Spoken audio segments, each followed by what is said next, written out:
Welcome, welcome, welcome, everybody, to the morning warm up. Good afternoon. I know it's morning somewhere, just not here. So, this is issue 8. Look, I did it quickly this time without thinking. I still thought about it, but I managed to use the correct hand. For me, this is social distancing day 31. How about you? How you doing? How you feeling today? Doing okay? Washing your hands? I got to admit, I was washing my hands so much that my skin started to crack around my knuckles, and I've been using hand lotion, and my hands just like sort of slipping off everything these days. But man, that hurts.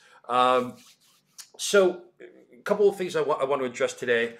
First of all, you guys have probably seen a piece of artwork that's been circulating around this morning that I did. That was the Marvel's been circulating around. So I want to hit that a little bit and sort of the inspiration behind it, and it was just sort of a spur of the moment thing. But if you guys remember, I think it was in 2011. I did this piece for a cover initiative we had called "I Am Captain America," which is sort of showing everyday people and how they are heroes in their own ways, in the way that they help us out as a country, as a civilization, as a society, whatever it may be. And I have a real affinity for an affection for firefighters. I did a creator-owned book many years ago called Ash. So I had chosen to do this particular image. I was also very proud when that image was turned into a sculpture by the folks at Sideshow Collectibles, and I did it for Reed Pop, who was raising money at an auction for the FDNY Foundation. So, a few nights ago, actually more than a few nights ago, I think it was Friday, April 3rd, I was really feeling it. I think we all, we're all suffering from it too. You just get waves of sadness, frustration, the isolation, whatever it may be. I don't care who you are. I don't care if you work in comics, in movies, or any, or you're a nurse, or you're a doctor, or you're a garbage man. Whatever it may be, we're all feeling this stuff to some extent. So on Friday night, I just, again, in a fit of frustration, I just started drawing, and I remembered the I Am Captain America initiative, and I just sort of penciled this piece up, and then I digitally inked it, and then just sent it off to Richard Eason. By the way, it wasn't sanctioned by Marvel. They didn't ask me to do this. It was just out of my frustration. And by the way, I probably had the news on for way too long, and I sent it off to Richard Eason, who did this beautiful coloring over the piece. And then I went to Marvel and said, "Hey guys, I did this thing. I don't know if you want to use it for anything." And today, so they posted it a couple weeks later on their social media today as sort of our shout out to all the incredible healthcare professionals who are out there helping us out every day, doing the best they can, and in many cases suffering for it. But our hearts and minds go out to all of them. I know that they're in all our thoughts. So, moving on from there. And again, oh, by the way, also the pencils for that piece, which I didn't put that up here, just for brevity's sake. The pencil of that piece, I'm going to put that up for auction somewhere. I'm just sort of wrapping my mind around where and what charities to benefit from it. So keep your eyes out for it. It'll probably be posted on my social media, which is, look, I did it again. It's right there. And I'm also out of focus. What's going on here? Okay, it's gonna be one of those days. It's not a warm up without technical problems. So also, if you guys you see this little URL here. See, still not good at this. That's marvel.com, love comics. So, like so many small businesses out there, shops, small businesses, restaurants, they're all really being hit the hardest. And we're trying to show our love and support. And you guys as comic fans, or even if you're not comic fans and want to get into comics, there's so much you can do to help out your local retailers and comic book shops. Things like holding and creating pull lists, curbside pickup, special deliveries, gift cards, certificates, all that kind of stuff. Now you may be asking yourself, wait a minute, I don't know who's open. I don't know how to reach a comic book shop, or I don't know if my local shop is still, still operating at this point. That's what this URL is for at Marvel. It is a constantly updated list of comic shops and what kind of services they're offering at this very moment. Also, just so you guys know, you can tweet us at Marvel, or you could tweet me on Facebook, on Twitter, and let me know if you have information about your local shop, or if you're a shop and you want to get on this list. Contact me over Twitter, please. Okay, my address, it's right there. There. Okay. I am like technologically dyslexic. It's terrible. So yeah. So there it is. Contact me, let me know if you're open, what you're doing, and I will forward it immediately to Marvel, and we'll do our best to get you on that list as quickly as possible. Like I said, the list is constantly evolving. Also, you guys can spread words about your local shops, through Yelp and other social media too. So, and I know there's a lot of comic creators who are out there doing the same. Guys, if you don't know about this list, contact us. It doesn't matter what company you work for, just contact us. We're going to put this on the list, okay? So I'm going to move on a little bit. All right. So first of all, I need to thank you guys again. The viewership, people who are watching live after the fact. In other countries, you're watching repeats because it repeated because, or not live, because of the hour difference and stuff. Thank you so much. I cannot believe the sort of the reach that the program has had at this point. We're reaching out to people in all sorts of countries, all different countries around the globe, all different time zones. Thank you so much for the love. It's greatly appreciated. Like I said, I just hope that I'm offering a little bit of a distraction to you guys, and please understand that you guys, you're offering me a tremendous amount of distraction too, and keeping me sane as well during this crazy time. And hopefully, we'll all see each other on the other side of this, right? So I wanted to, because of that, I wanted to hit a couple of your cards and letters, so to speak. So let's hit those. Oh, by the way, and stand by. I got Humberto Ramos. Sorry, not Ramos. Ramos. He's backstage, and hopefully his Skype will be working perfectly. So stick around, and he's coming up in a minute. Okay. So let's see. What do we got here? Rich. Rich. Awesome as always, Joe. We need more art from you, sir. Please. And thank you, Rich. Thank you. I've been getting a lot of tweets, a lot of direct messages and emails and all sorts of stuff from folks reaching out and saying this. And yeah, I'm still drawing. I am drawing stuff. It just, you don't see it right away because it's stuff that sort of trickles slowly because I have a day job that I do as well as drawing, even though drawing is considered part of my day job. Let's see. This one comes from Anonymous. I love this one. You are the Julia Child of comics. Your love of the industry makes us crave something we didn't know we were hungry for. Anonymous, thank you. That's awesome. I wonder how many of our viewers actually remember who Julia Child was. I don't know. But anyway, thank you. That's a really wonderful thing to say. Let's see. Tiago Palma. Tiago, you're always here. You're always chiming in. Love it, man. Thank you so much. Thanks for the great response. I'm a big fan of Urban Barbarian, who's Dan Pinochet, and Sean Gordon Murphy, and so many of the greats you mentioned. I study their work deeply, the looseness of Dan's work, and the intricate detail and motion of Sean's. Thanks again. Tiago, thank you for the comment. I do have a problem with it, and that's that you're saying nice things about Dan Pinochet. Okay? Seriously, don't say nice things about Dan, because for those of us who know Dan, if he's watching, which he probably is, his head is expanding to enormous proportions, and it's really going to be messy at some point. So let's see, Nicola Cerrone, another repeat. Hi, Joe.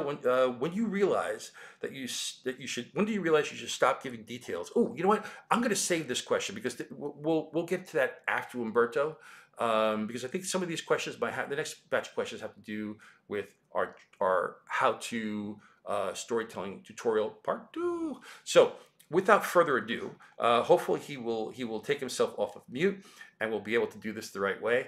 I'm going to bring on Humberto now, guys. If you Humberto was on just a few episodes ago, 2 episodes ago, and we were right near the end of our interview, and he was drawing Kid Dormammu for us, and right at the end of it, he was gone. And I couldn't reach him, and it turns out that his internet went completely dead. So yeah, I mean, that's just the luck of the show. It happens all the time. So let's bring on Humberto here. Let's see if this will work now. Humberto! Hey, How are you, okay, man? Live pretty from good, man. Mexico, live from Mexico City. Humberto, I love that Yeah, hat. Where'd you get that hat, man? I guess Universal Studios, maybe. It's an old one, actually. Okay. Yeah, Universal? No. yeah. That's pretty cool. Well, So yeah. is Well, I it love it. Love it. Humberto, is it cold over there? Not cold over there. No, it's just I haven't, how You you need a call it haircut. when you, yeah. You need a haircut. Yeah, trust me. It's I'm getting to the everybody point. does. Yeah. Yeah, I'm getting to the point where it's becoming very, very serious. When I start wearing a hat is when people will know it's that time. Uh, No, but I so think it was a nice I add to love it. the. I love it. Alberto, the other day I also, pardon me, I saw you drawing, and you had a fingerless glove on.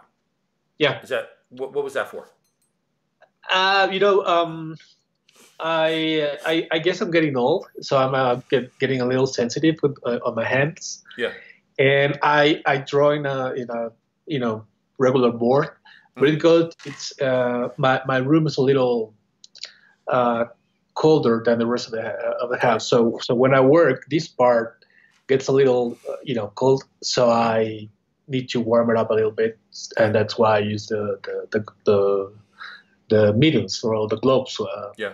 Okay. That's why. That's why. Yeah, I wasn't sure because I know some people use them because you're drawing on a tablet today, and I know some people use them on a Yeah. tablet because it helps their hand glide around the tablet. And I've Right. tried it, but I don't like my hand sliding. I need the control of being able to put it on the board and feel Right. the No, tactileness. and even that it's not easy to find those gloves that fit you Yeah. because the fiber is thick, Mm. right? So I need to everywhere I go, I try to find those that are thinner because this part in your in between your thumb and this finger Right. gets in the way. So Oh, so it's So I'm getting a little you should have that yeah. looked at. So Berto, before we go to the screen, first of all, I want you to know that I have your shared screen here, but it's the wrong screen. I'm looking at I'm not looking at Okay, your let drawing me. tablet. Yeah, you need to switch that Good. over. Yeah, not yet. No, I still have. You know what I'm saying? It's like, oh, did you freeze?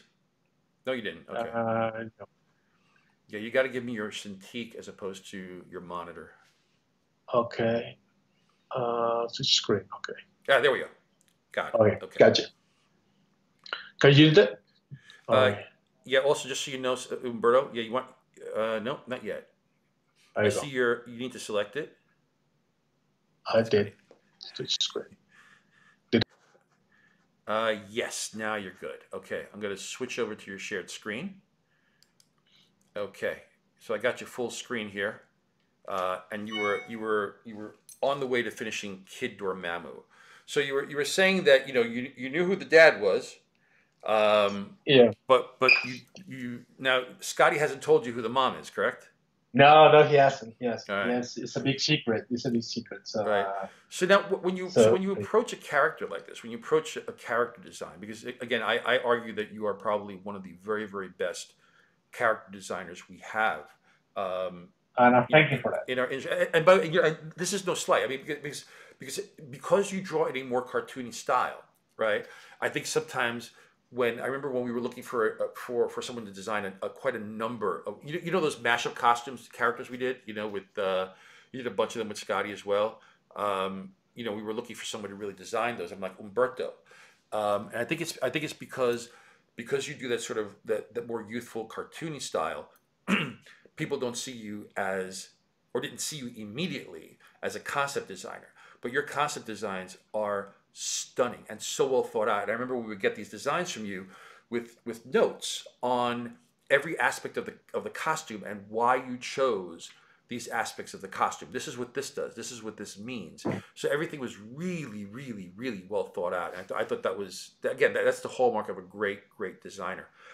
So in the case of Kid Dormammu, right? So first thing that I notice is, within the depths of those black pools that are eyes, I noticed that the sort of the iris, the white iris that you have there, one is larger, one is smaller. Is that on purpose? Is that to convey his emotions? What's going? Do those change in size as the character, let's say, is talking or moving in action? Right. I I like doing this. I remember when we did the Peter Parker Spider-Man story with the Green Goblin, and I had and you asked me to redesign a little bit the Green Goblin, Mhm. and I did these crazy eyes on him, like one a big one and the other a different scales than that. Right.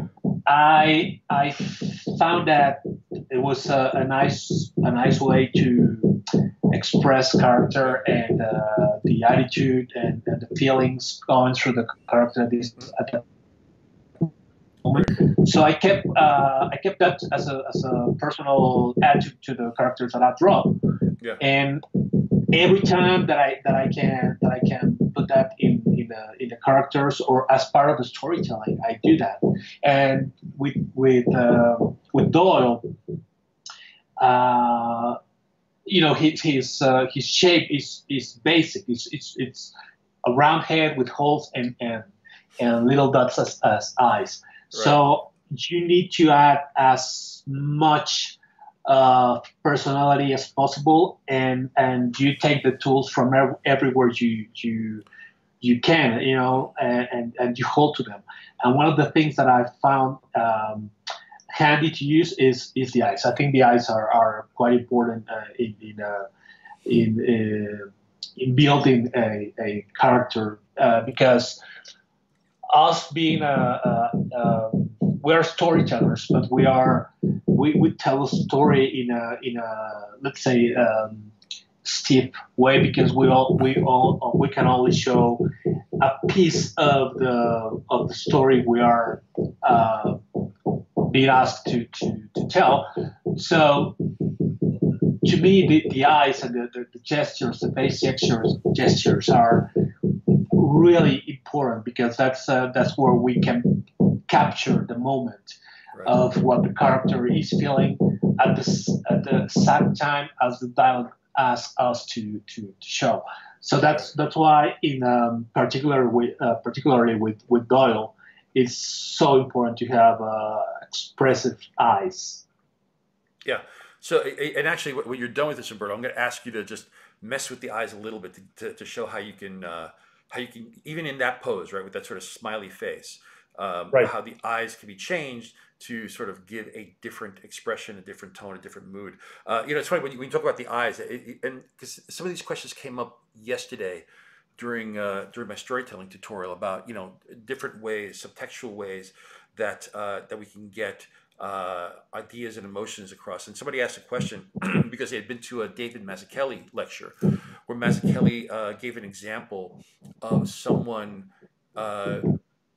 drawing in a word balloon or creating a word balloon that clearly the shape of the word balloon, again, I didn't see it, so it's hard for me to explain it, but I can sort of see it in my mind's eye, where the shape of the word balloon clearly had a negative context to it, right? Like a character's being asked a yes or no question, and the balloon itself, without even words, says no, but the dialogue inside of the balloon was yes.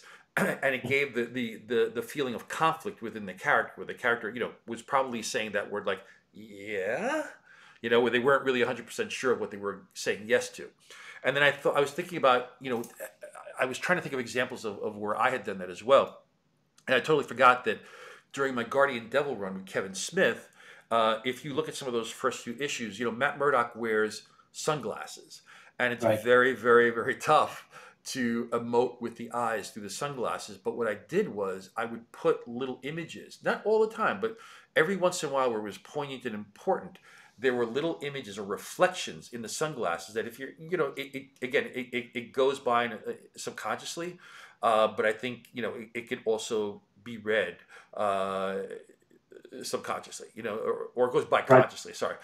So, I remember putting in things like, there were like exclamation points that look like window reflections. There during the scene where Matt is believes he's losing his sanity, right? Because he's being conned.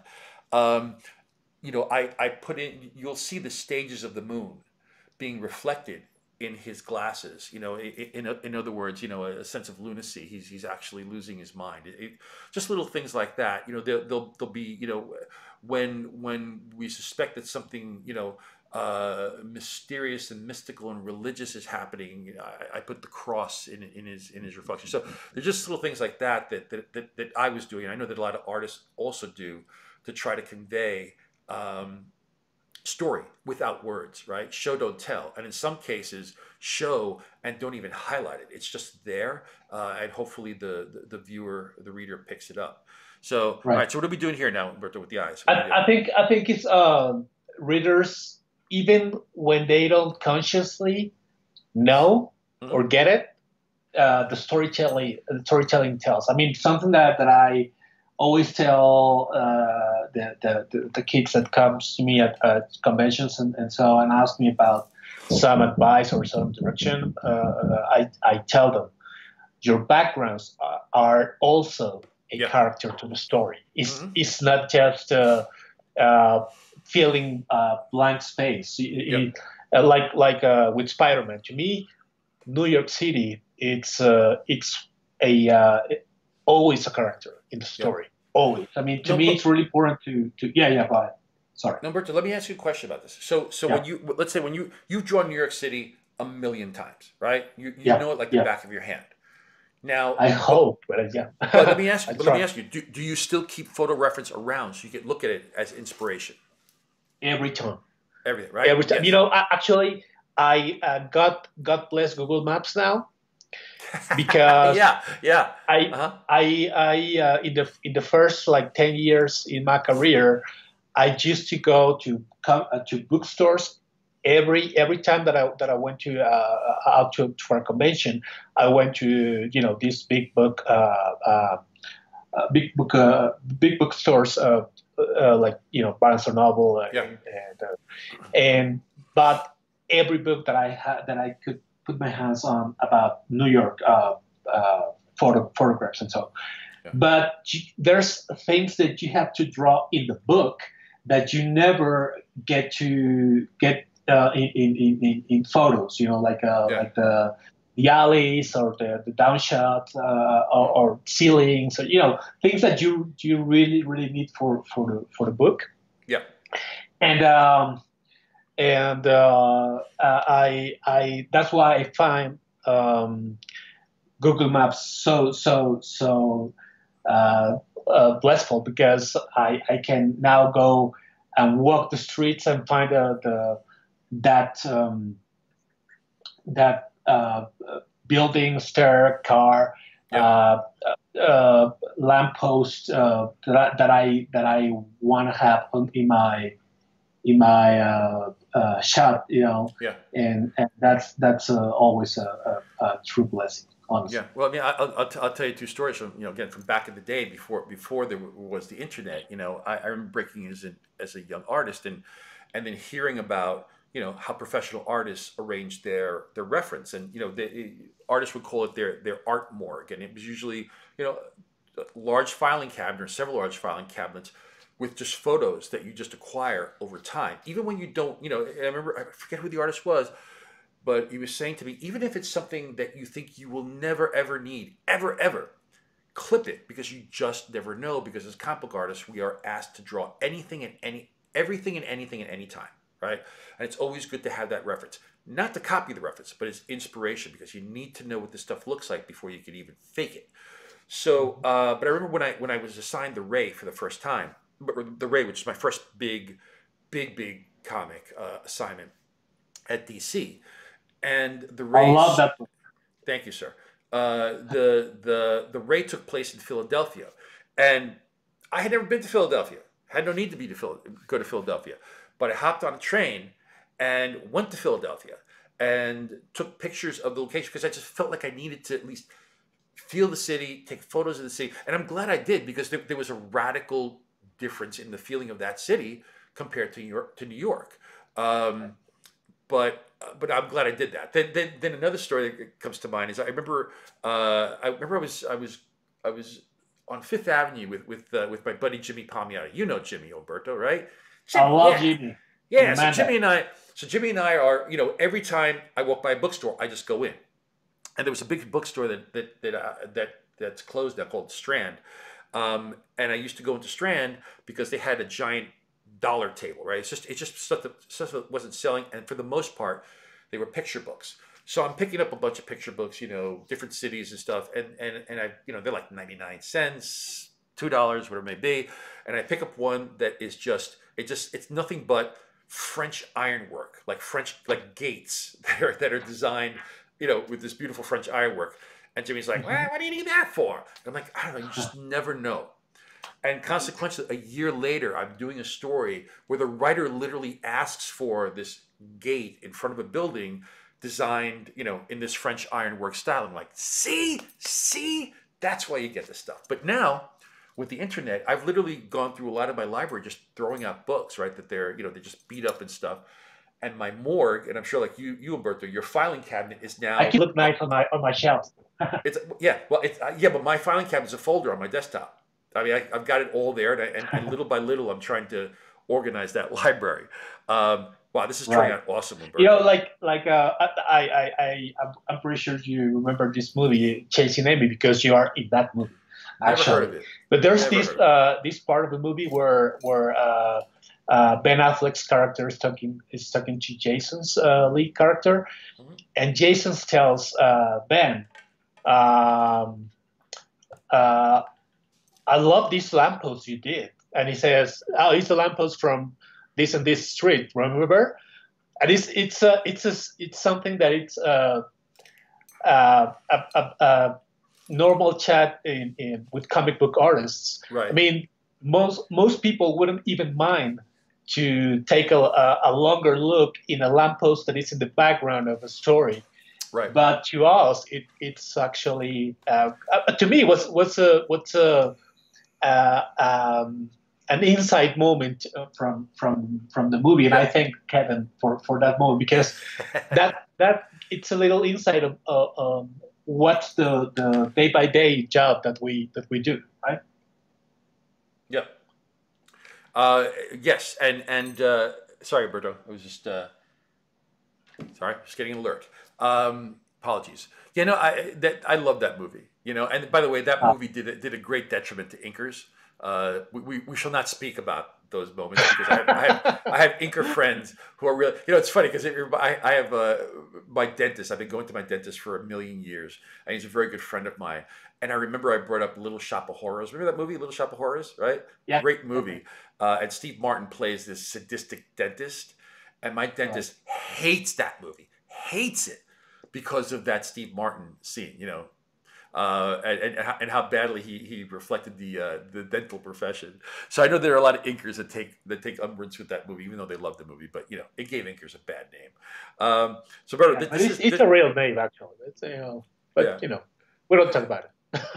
So, bro, this is turning out awesome. I mean, I love the juxtaposition of the flaming head, the fact that this kid's dad is one of the most evil villains in the world, and he's got that little school uniform on. Um, now how many characters did you have to design for Strange Academy? Oof, like I think 12. 12. Just the school kids and a couple of the villains that you'll have a chance to look, as Yeah, as the story evolves. Yeah. yeah. And I know you probably suffer from the same disease that I do, which is you probably had to pick Scotty's brain clean to find out everything about every character before you could even design them, correct? Yeah, yeah, of course. I mean, maybe this book is the one that I've been closer to the the writer, to create the whole universe. Yeah. First of all, because we are creating this book from scratch. I mean, like the kids are never seen before characters, and Yeah. so I've been working really close with Scotty, and well, Scotty and I, we are brothers, so it's so cool to get to work with the people you care and admire, but also get people that you love. Yeah. And so yeah, it's been a really constructive relationship in those terms. So we've never worked before as a team. So Yeah. so now that we are able to do so, it's been great so far. Scotty is one of my favorite artists too. I mean, when he did that Wizard of Oz book, I think I bought like 12 pages from Scotty. Maybe more. I mean, I've got them displayed everywhere. I find his works and yours so inspirational. The thing people don't realize about my work is that while I do more of the realistic comic book stuff, my actual natural style is very cartoony. Actually, pretty much a lot like you guys. I love drawing that way. It's the thing that comes the most natural to me.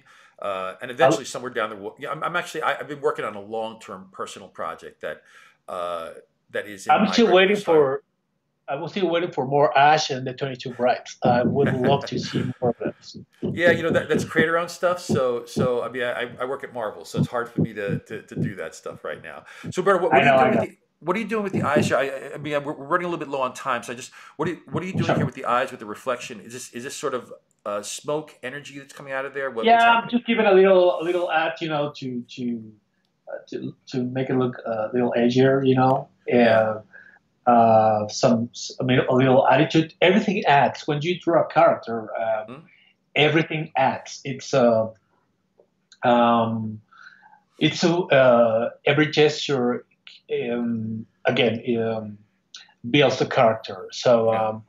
it's really to me. It's really important that people get in love with these kids, Hmm? uh, because not because of how the powers and the action will eventually happen, because it's a superhero book at the end, Yeah. but because of what the character express of themselves and the Hmm? world they come from. That's why every single detail might be the thing that hooks the fans into the characters. Yeah. And I also love the way that you added that sort of swirliness to the pupils there. It Yeah. almost like there's like an infinite void. Like you could literally fall into those eyes, right? And you don't know where you'll end up. I Um, hope I hope people like the book. yeah. It's an ongoing book that comes up from Marvel. Yep. After this whole damn thing ends, we get back to our normal, regular, happy life. I hope. There's this amazing story and universe that Scotty came out with, and Yeah. I'm blessed to illustrate. No, listen, it's going to be awesome.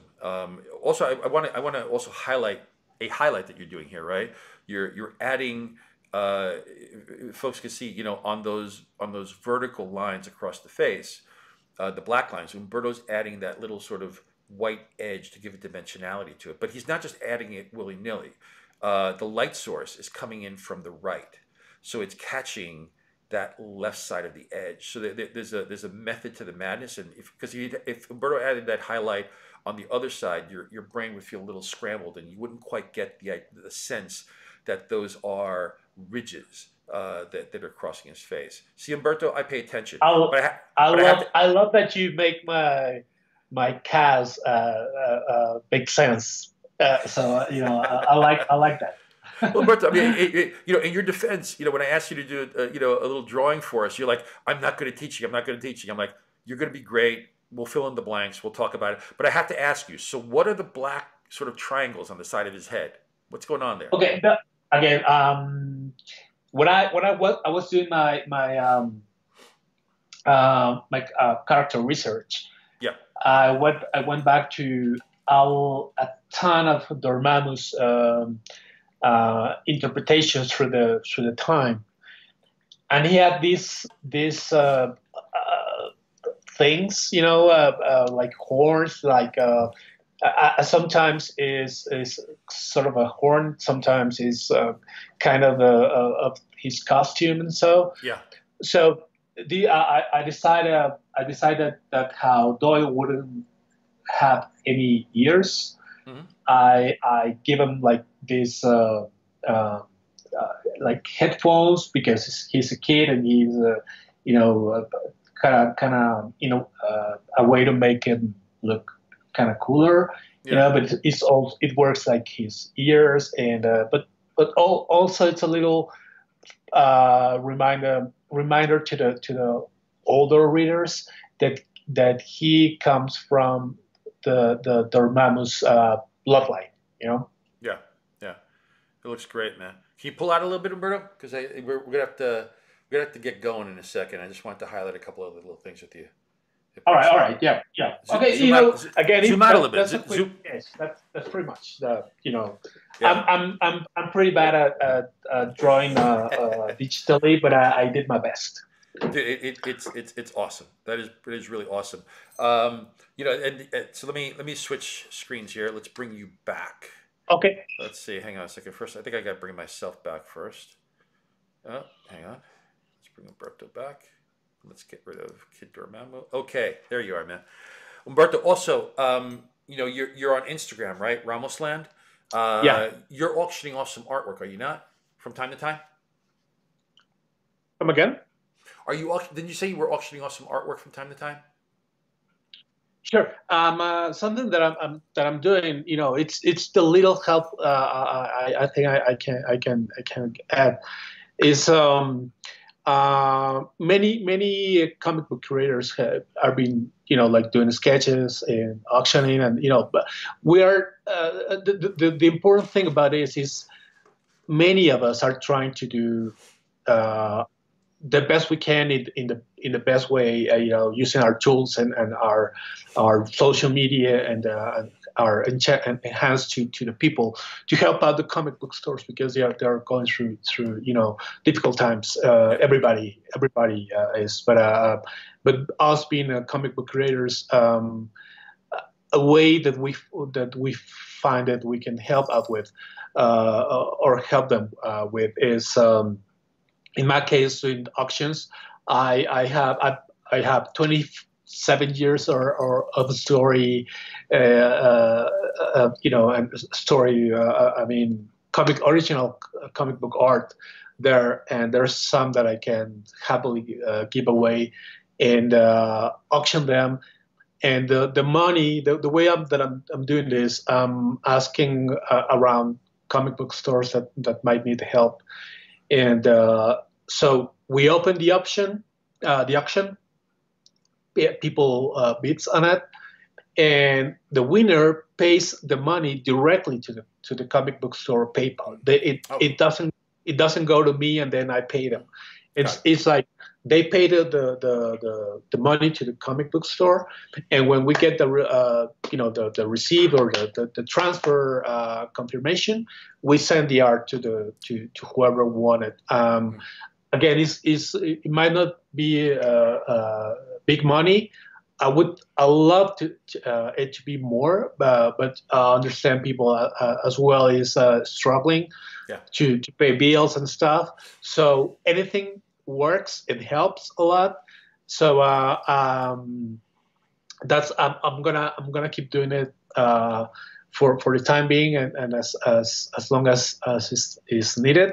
Mhm. And then when comic book stores go back on track and reopens, and so then I'll do something different, like maybe doing a little tour first here in Mexico, in my in my town, and maybe why not asking Marvel to send us to different comic book stores and relaunch and re-enhance people to go to the stores and relaunch the book, maybe, and that along maybe with a little bookstores tour, and so things that help out the fans and the comic book stores come together and back on track.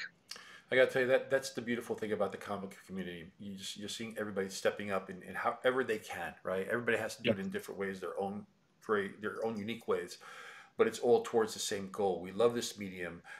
We do this because we love it. Yes, yeah, it's a living, uh, but it's the love that we have for the medium, yeah. and on all fronts, right?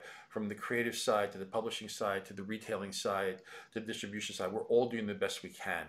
And it's very, very tough right now. But I personally feel from the feedback that I'm getting, not just from about this show, but just on my social platforms and things people send me and write me and stuff. I get the growing sense that people it's kind of like you don't know what you have sometimes until it's gone for a while, right? So I think they're really starting Yeah. to miss their going to their shops on Wednesday regularly, or at least knowing that their books are being gathered and collected there for them to pick up at another time. So I think that it's gonna be some tough going in the beginning, just like for every business out there, for I know. restaurants, for small shops, bodegas in my neighborhood, you name it. It's going to be very, very rough at the beginning. It's going to be rough for all of us to even just say hello to each other at a normal distance. I don't know if handshaking is going to be a thing of the past. I suspect it will be for quite a while. In Mexico, But we keep. I mean, I was going to say, that's a thing we do. I can't imagine what my friends in Italy are going to be doing, because you do that double kiss thing, man. It's just like you can't do that right now. Can't do it. Maybe ever Right. again. We just have to be careful, right? It's again, it's a brave new world. But I think once we get back into the groove of things, I think it's going to be a stronger, healthier industry. Comics are here, man. They're here. And how people get them into their hands Yeah. doesn't matter. They're going to be produced, and we're going to be providing the best stories you possibly can. Right. Thanks to people like you, Umberto, because you do amazing, amazing work. Before I let you go, I do want to show one piece of artwork, which is one of my favorite pieces that you've done Right. for us at Marvel. You can't see it, but you know what I'm talking about. It's Mickey, Spidey, and the Marvel Gang. Tell us a little bit about that, because I just think this piece, it makes me smile every time I see it. Well, I was honored to be asked to do this piece, because as CB Sabolsky told me, was the first time. I want to believe that the first of many times that the Disney universe Yep. interact or makes an official crossover and I mean official because it's Yep. an actual Marvel comic book. Many fan art have been doing that for years, and many things that look actually pretty cool. But this is the very first time that we see the Disney characters interacting with the Marvel characters. Right. So was for the 80 years of Marvel. Right. And so I did a bunch of sketches, different approaches with Mickey and the cake and so. But there's one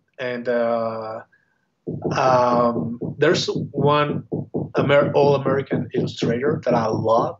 His name is Norman Rockwell, Yeah. and to me, that's the United States of America that I would love to be part of it. Like live at some point. Mhm. And it expressed the kindness and the love and the family and the warmth of that I believe this moment should be the moment when we first see Mickey interacting with Spidey, in a kid's bedroom, surrounded with all this Marvel Yeah. paraphernalia from the years. I mean, if you go closer to the illustration, you'll see different stages of the Marvel logo. For example, in the background we see again things that tells a little bit of the Marvel story along the years. Yeah. And So again, so much thought put behind it too. That's what I love. yeah, so that's why it was quite an honor to be asked to do this, because I know Marvel is filled with amazing artists as yourself. And when they asked me to do this, I couldn't say I couldn't say no. I mean, and it was quite a thing for me. So thank you, Marvel, for letting me be part of this important milestone. And I'm forever and ever a Marvel guy. Bro, that's why we love you. You know, I also see this when I saw this piece. First of all, I thought it was outstanding, and I see it as Walt Disney and Stanley. You know what I mean? It's Yes. you know, they never had an opportunity to meet, as far as I know. But two of the great American creators, two of the greatest of all Yeah. time. Right. And spanning and spawning incredible characters, industries, stories, whatever it may be. It's remarkable. So thank you for that piece, Umberto. Hang on, I'm going to close the piece here so we could all say, Umberto, thanks again, man. We will Hey, my pleasure. you and I'll speak. I don't know, tomorrow, the next day, whatever it may be. Yes. Best to the family, best to everyone in Mexico City. You Stay too. safe. Wash your hands. Wash your hands, Umberto. Yeah. You too. Yeah. All I'll right. do that. Love you, man. Keep drawing. I'll talk to Anyway, you later. love you, man. Okay? All right. Bye. Bye. Umberto, guys. So if you've never met Umberto, I think you get a real good sense of just what an amazing, amazing person he is. Hang on, I want to quit my Skype window here with him. All right. Okay, so wow, we're running really long, but I'm still going to get into this storytelling tutorial. So hopefully everything is working here. We're going to go now, folks. If you haven't seen uh, the previous episode issue 7. I keep saying episodes; they're issues. Issue 7. Go back, because then some of this stuff may not make sense, because I'm going to harken back to some of the stuff that I was talking about in that previous issue. So let me bring up my screen here. All right. And let's see if I can share this screen with you guys. Let me see what you guys are getting. Yeah, you're getting it. Awesome. Okay. I just need to clear a couple of things here. All right. So a quick review. We got a bunch of pages to still go through. Hopefully I can get through all of them. I'm going to try not to rush. So if we don't get through all of them, if I feel like we're running way too long, we will continue again. So one more time, just a quick rundown of some of the stuff that we were talking about yesterday. So we talked about the 3 directions that characters can move on a screen: right to left, up and down, forward and backwards. Those are also directions that your camera can move to, but that's a different story. The marching of time, why left to right movement is so important. We read books left to right in Western culture. Time, the arrows on a clock, the hands on a clock, they move left to right. Graphs. Think of any graph. You don't see graphs going, right to left. Video games, when your characters move forward in time, they're generally moving left to right. Here we go. So again, the reason for this: progress, normality, positive motion. When your characters move in the opposite direction, you get a feeling of unease. It just happens. We can go into the science of it, but it's a long conversation. But also, there is the locked vertical of a character, which again indicates importance. Look at me, something is happening. Perhaps you're introducing a character into a scene. So many different ways of using this. Hang on. Up and down, right? When you're looking up at a character, clearly they're going to look stronger, more dominant. They'll be in command. This could be a hero. This could be a villain. It doesn't matter. It's sort of a power position, a power angle. We call it the heroic angle, even though it may not involve a hero. At least in comics, we call it the heroic angle. And a down shot, again, submissive, weak, lonely, isolated. Again, this could be a hero. This could be a villain upon defeat. All of this works. Forward and backwards. Characters coming at us, more powerful, more dominant. They're more aggressive. Backwards. Characters that are lost, they're moving on. Weak, passive. They are leaving us. Perhaps leaving the moment, perhaps leaving the story. You just don't know. Characters, again, this is a rule that I don't necessarily always adhere to, or don't necessarily always believe, because I think when you construct a scene, I'll delve into this a little bit right here, because I really didn't get to it very much yesterday. When you develop a scene, right? We talked about the 180 rule, right? Where you sit your characters in a scene and you try to adhere to that rule. We'll touch on that again. Sometimes, actually all the time, when a scene starts, you'll notice that, a character could be on the left, a character could be on the right. And that scene will start with, a character in a position of power or a position of knowing or dominance, or what it may be, and the other character in a position of weakness. Most good scenes, when that scene is over, that balance is shifted. So the character you set up on the weaker side, the character you set up on the stronger side, that can be shifted, even though you do not want to shift the one. You don't want to break the 180 degree, unless it's for a reason, like we talked about before. We also discussed Dutch angles. I'll show you Dutch angles in my Miracle Man story. I actually do it quite a bit in the Miracle Man story, and it's sort of built into the scenery itself. And let's close these up here. And then, of course, the 180 rule. So we discussed the 180 rule yesterday. I'm going to hit on it again today really quickly because there is something that I missed. Hold on, folks. I don't have my proper brush here. Give me a second. Yeah, you see the magic happening. Let me find my brushes. They're on another screen, of course. Give me a second.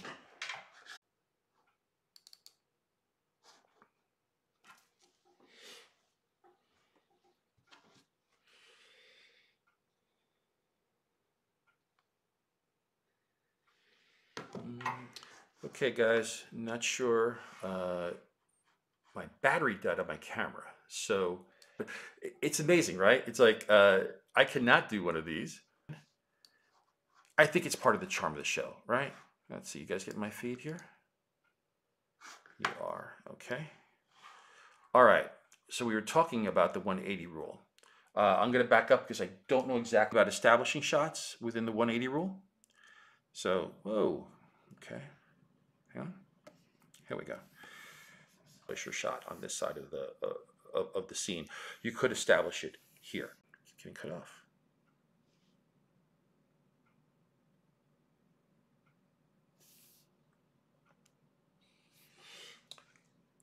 Okay, apologies again. It looks like we keep getting bumped off. The thing is that if you start your scene here, you're established. Nobody's calling me to tell me that we've blown up. So, guys,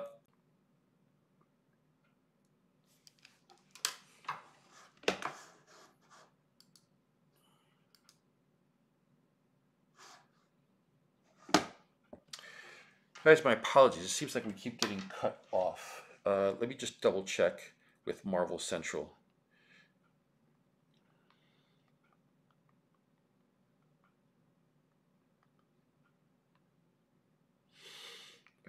And fourth.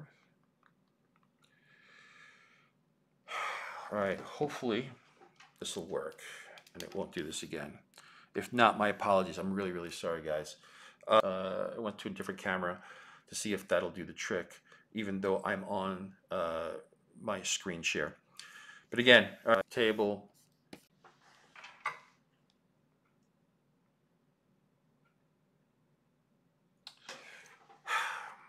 Hey guys.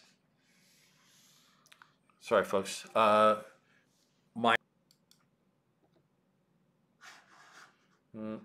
Hopefully you can hear me. Where's my camera? Okay, using a different camera here. Guys, my thorough apologies. It seems that we're getting a bunch of error signals from YouTube at this moment, so maybe there's something wrong. I thought it was on my end. I thought it was my camera. It doesn't seem to be. So if I can pick this up a little bit later on today, I will. If not, I will pick this up on Friday. I just, it's really frustrating right now. I know for you guys more than for me. I just see the error message coming up and saying that, the broadcast is being, do I want to resume? So something is cutting us off. Right now it seems to be stable. Maybe it has something to do with my screen share. Not sure. But again, really, really sorry about this. Yeah, it looks like I'm broadcasting. So again, apologies. What I have lined up, let's see. Everything's messed up here. Hold on. Thank you for your patience. I really, really wanted to do this. All right. Anyway, we'll get to other questions that I have on Friday. we'll deal with this a little bit more. Thankfully, our next issue, I had nobody lined up yet. I was going to make a few phone calls, a few friends. Also, send me suggestions on who you'd like to see on the show. We'll get them on, and we'll, of course, ruin the Skype interview or something. I don't know. We'll do something to really mess it up. So until then, guys, I'm sorry. Yeah, this has me a little perturbed because I was really looking forward to this and talking to you guys about this. But again, it gives you an opportunity to ask some more questions. Send me some more comments. I'll try to get them up there as quickly as I can, and hopefully we won't lose the broadcast. But in the meantime, wash your hands. Take care of yourselves. We will be continued. I want to see you again on Friday. All right? Come and join us. I keep looking at the wrong camera. Come and join us. It's this camera, right? It's this one. Come and join me, us, whoever my guest is. Maybe it won't be anybody. Maybe it'll just be me, and we'll do the art tutorial thing again. I know I'm kind of dull after a while. But love you. Thank you to everyone from wherever you are at this moment. Again, I will see you in the funny books. Okay?